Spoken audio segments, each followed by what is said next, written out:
Halakha Yomit pour Pessah. Comment on cacherise les ustensiles? La poterie, on ne peut pas la cacheriser.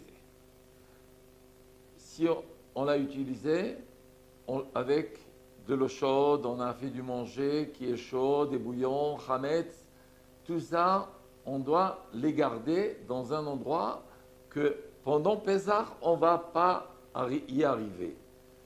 Mais si on a utilisé des ustensiles porcelaine, des verres,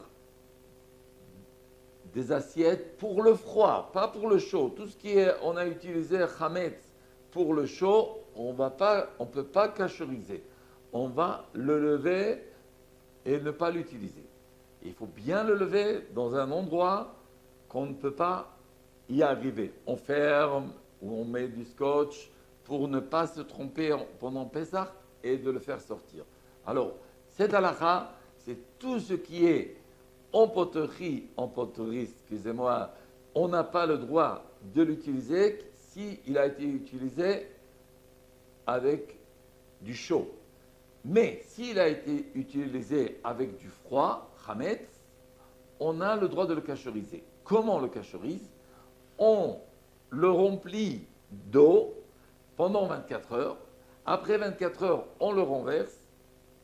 C'est encore une fois 24 heures et encore une fois 24 heures. 3 fois 24 heures.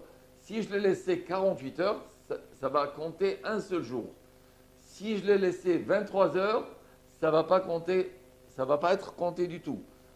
Parce que si j'ai laissé du chametz liquide ou dans un récipient, de la bière par exemple, dans un récipient en porcelaine, poterie, etc., 24 heures, ce Keli, il est chametz, mais on a le droit de le cacheriser.